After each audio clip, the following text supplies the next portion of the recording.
আপনারা দেখতে পাচ্ছি বোট থেকে অনেকে নামছে।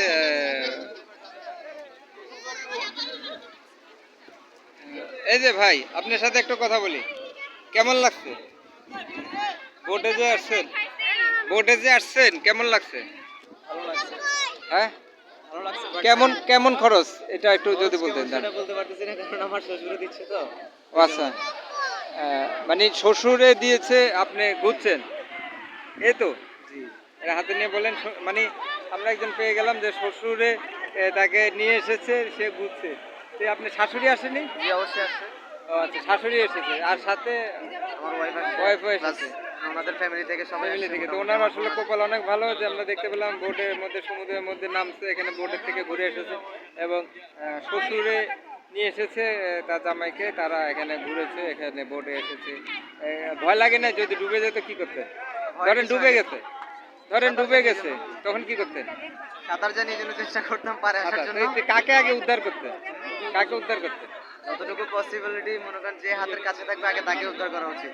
মানে যে আগে কাছে তখন তো হ্যাঁ, স্পেসিফিক ভাবে তখন তো মনে করেন স্পেশাল ভাবে কাউকে ইয়ে করা যাবে না, বাট যে হাতের কাছে থাকবে তাকে উদ্ধার করা তাকে উচিত। উদ্ধার করবেন। তারপরে এটা হচ্ছে প্রথম প্রায়োরিটি, তারপর দ্বিতীয় প্রায়োরিটিটা কি হতো?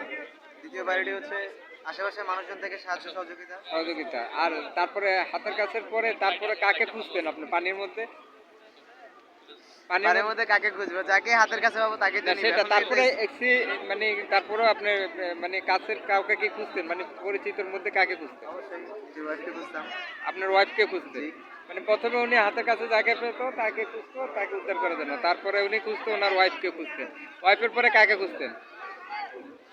বোন আছে, প্লাস আমার ওয়াইফের ছোট বোনগুলো আছে, এরা বোন, আছে, বোনদেরকে শাশুড়ি খুঁজতেন? আছে, সবাইকে তো আচ্ছা, মোটামুটি শাশুড়ি খুঁজতে হচ্ছে হবে। পরে 3 নম্বরে, আর শ্বশুর কি বাদ? শ্বশুর তো আসে উঠে নাই। আচ্ছা, শ্বশুর উঠে নাই, এই জন্য শ্বশুর বাদ। তাহলে আগে বোনদেরকে খুঁজতো, ছোটদেরকে, তারপর হচ্ছে যে মুরব্বিদেরকে, কারণ মুরব্বিদের লাইফের বেশি একটা দাম নাই। না না, এরা দাম অবশ্যই আছে, না, but এটার ওনারা দাম হচ্ছে পরে। ওনারা এখানে কারণ স্টে করতে পারবে, কিন্তু ওনারা অনেক, বাচ্চারা তো পারবে না। হ্যাঁ পারবে না, ওনারা সাঁতার করে পানি খেয়ে হজম করতে পারবে, কিন্তু হ্যাঁ। ছোট বাচ্চারা পারবে না, এই জন্য শালিদেরকে, মানে শালিদেরকে আগে করতো। যাই হোক, আমরা একজনকে পেয়ে গেলাম। তো আসলে আমাদের কথাটা আমরা বলেছি লাইভ বাংলা গল্পের সাথে। তো ওনাকে আমরা আসলে পেয়েছি যে আমরা আনন্দিত যে শ্বশুররাও যে জামাইদেরকে নিয়ে ঘুরতে আসে, আমরা একটা প্রমাণ পেলাম। আর উনি সবার আগে ওনার হাতের কাছে যাকে পেত তাকে উদ্ধার করতো যদি পানিতে পড়ে যেত। আর দ্বিতীয় হচ্ছে যে ওনার ওয়াইফকে করতো। আর তৃতীয় হচ্ছে যে ছোট যারা আছে তাদেরকে করতো। আর চতুর্থ হচ্ছে যে ওনার শাশুড়িকে করতো। আর শ্বশুর যেহেতু নাই, এই জন্য শ্বশুরকে আহ্বান করতো। যাক, আমাদের সাথে থাকার জন্য, ভিডিও দেখার জন্য সবাইকে ধন্যবাদ। লাইভ বাংলা করবো, আমাদের সাথে থাকুন। আমরা প্রত্যেকটা সুন্দর যোগ্যতা আছি, এখানে আসবেন, ঘুরবেন। আমাদের দেশে একটা ঐতিহ্য, সবাই আসবেন, এটা মেলার মতো করে উদযাপন করবেন। মেলার মতো অনেক কিছু আছে। সবাই সাবস্ক্রাইব শেয়ার করার জন্য সবাইকে ধন্যবাদ, আমাদের সাথে থাকার জন্য। তো আপনাকে অনেক ধন্যবাদ। তো আপনার শ্বশুর আবার শুনে নাই তো?